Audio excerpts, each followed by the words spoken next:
Greetings, Ambassador. How are we today? I'm doing fine. Good. Thank you. It's an honor to be able to talk with you. Absolutely. I feel the same way. I think I want to kick off with, if you were to describe your stay and your serve in Tanzania in one word, what would that one word be? Exciting. Exciting. I think, yeah, that's very fitting for you because even your energy does, translate to excitement in most of the times, yeah? And exciting is ambiguous enough Okay.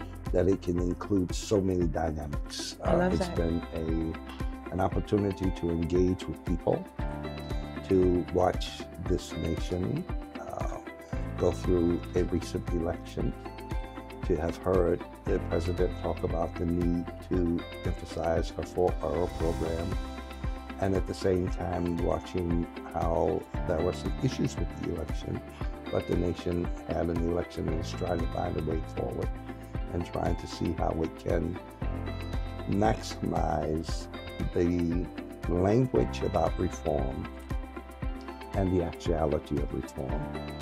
I said at the last Tanzanian Center for Democracy Right. that both Tanzania and the U.S. have an opportunity in our elections, ours just passed, and your local elections just passed, to prove to the world that our democracies and our systems work. Absolutely. Now, that doesn't mean that it will be in the favor of every person, but it means that the systems have to work, where elections can take place openly, freely, and transparently, and people can be enthused about voting and engaged in voting.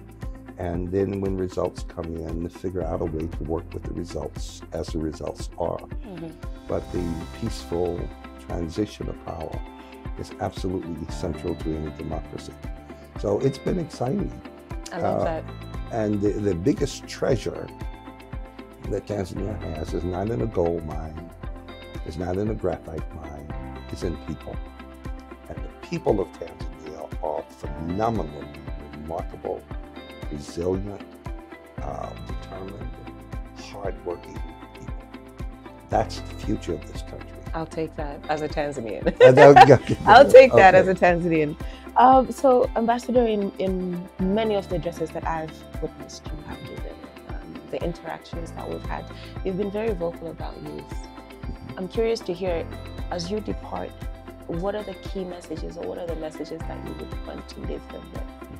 I want young people to recognize that it is true that the future belongs to them, but it is equally true that the present belongs to you. Engaging in the life of this dynamic nation now is critically important. Young people should not wait until they are out of college and in their professions before they take an active interest in Tanzania's politics, Tanzania's business community, and Tanzania's cultural development. It's incorrect to try to push youth off to the future and say, well, the world of tomorrow belongs to you. The world as it is in every moment that we encounter life, that moment belongs to us. Young people in Tanzania represent over 2/3 of the population. Under the age of 35, over 66% of this country is under the age of 30. That's young. Yeah. Because in most organizations, you're not considered to be in the old group until you're 40 and beyond. Not that 40 is old, but you're still a member of the young association. Right. So when you look at 35, and most of the population is below that age, well, that's where the drive for Tanzania's future has to come. That's why people like yourself, people who engaged in business communities, who are tech savvy, who are very inventive, entrepreneurially oriented, it's your responsibility, it's all of Tanzanians' responsibility to be actively engaged in the government. Governments are accountable to people when people demand accountability. Governments are accountable to people when people are actively engaged in the process. And what Tanzania has to offer is an opportunity to have people engaged, women and young people voting, participating on the community and the village level, and then on the regional and district level. There's so many opportunities for young people to get involved in this country. How would you say we can instill this kind of culture or that sense of responsibility? Like, where should we, or when should we start? Yesterday. Okay. And you start by demonstrating. I was always taught that when I reached the age of 18, I had a moral obligation to register to vote. Right. And I have a moral obligation to vote. And so I vote in local elections, I vote in neighborhood elections, I vote in statewide elections, I vote in national elections. But you were taught through the education system? No, I was taught by my mother and my father. Oh, okay. So it starts from the family? Oh, absolutely. Okay. You see, if we depend on the educational system to teach us civics, we will be waiting until we get to a certain age and take a civics class. Civics should start at home, where parents are demonstrating what it's like to go out and vote. Right. When my children were growing up, there were times that we actually took them with us when we voted. They could not go inside of the polling place, but they had people who would sort of watch them. But we took them with us when we voted. And now maybe I was too strict, but let me confess.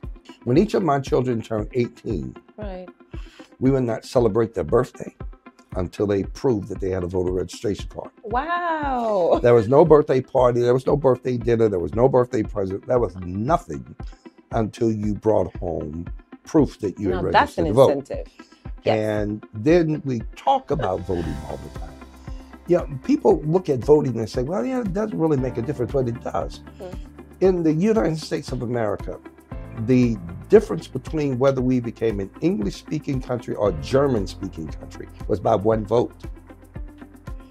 And there are a lot of instances where people have won elections and referendums have been passed by 1 or 2 votes. Everybody with the opportunity and freedom to vote should exercise that freedom, unless it's against their religion or something like that.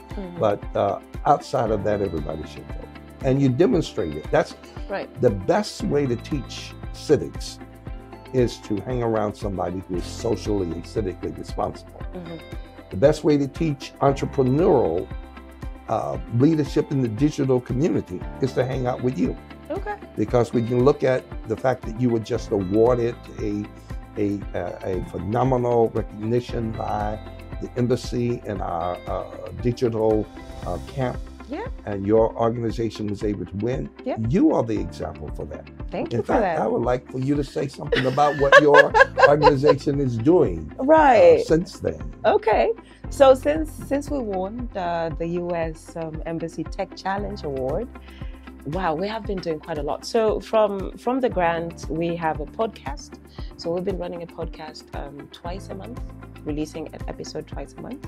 We have what we call a virtual town hall, because what we also discovered through the work that we were doing is convening youth is great, but there's always an issue of, transport, accessibility, where you're meeting, how they're going to get there, but even the time.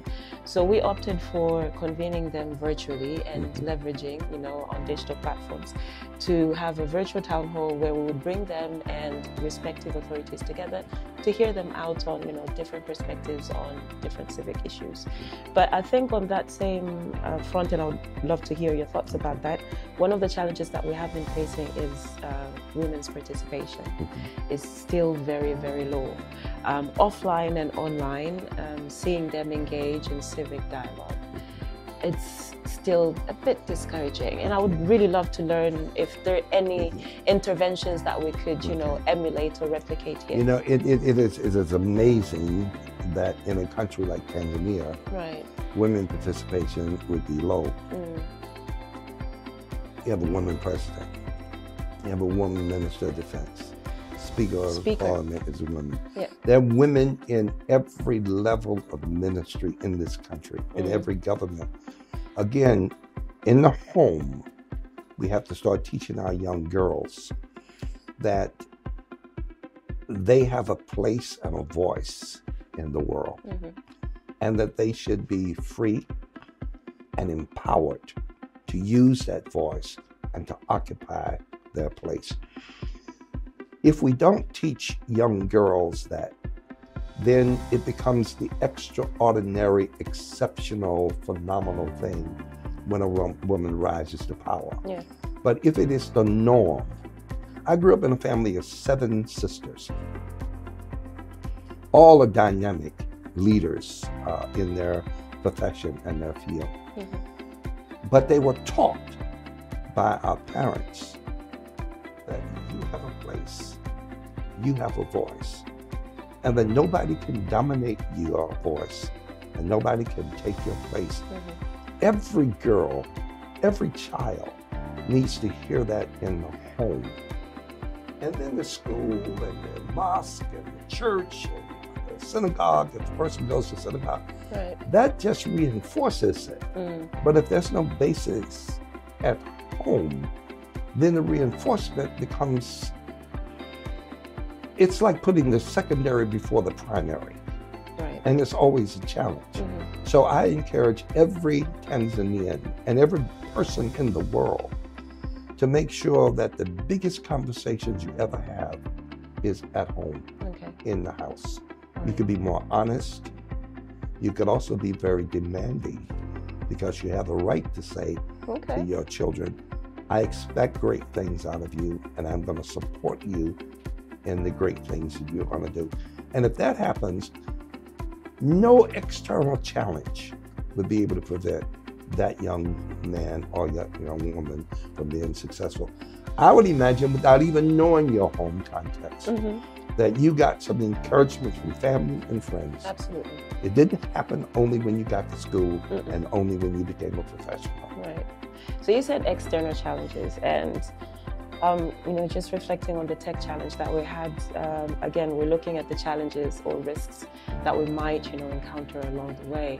And I was wondering, how optimistic are you about technology and emerging threats? Because you have, now you have online gender-based violence, you have tech-facilitated gender-based violence, you have the rise of artificial intelligence that's coming with everything, that we didn't even foresee at first. So are we still optimistic? I'm optimistic, and I'll tell you why. First, I'll context the optimism. In every situation, in every development, there is the opportunity for people with negative intent to take advantage of it. But there is even a greater opportunity for people with positive intent to take positive advantage. You're right, there's artificial intelligence that will be doing phenomenal things that we can't even envision now. But the last time I had surgery, it was a guided surgery using digital, whatever. I don't know all of the terminology for it, Right. but it was done by the surgeon being guided by a computer, telling it what to do and when to do it and all that kind of stuff. Okay. That's exceedingly positive. Right. Incisions were smaller, healing was quicker. We will be sending people to other planets pretty soon. So the technology that is always around us, we have to take advantage of it in the right kind of way. Artificial intelligence now, you could say to your computer, tell me a story about the bobble tree.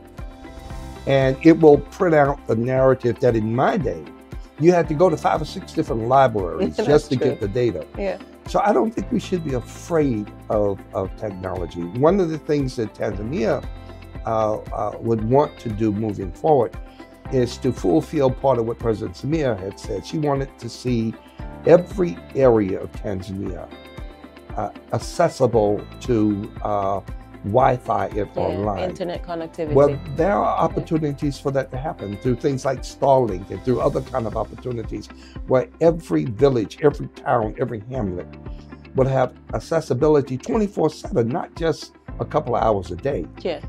And when that breaks through, you will find that the amount of things that people can do in an online world will expand opportunity. Mm-hmm. It also has threats to it. But again, that's where the home is the foundation. Okay. We have to teach our children what to look at, how to respond to things. And we have to listen to our children when they talk about encounters that they had online. Right. And we have to learn how to put governors on what they do. But we cannot take it away because it's going to happen anyhow. Accessibility to a bold new world, unlike anything we can currently imagine, is naturally going to happen. We just need to be in front of it. That's why the tech challenge was so important. All right. So you mentioned internet service providers and, you know, universal access for internet connectivity. And my last question would be, how do you envision the role of big tech? Or rather, where do you see big tech accountability when it comes to pushing for civic engagement through leveraging on, you know, from digital platforms?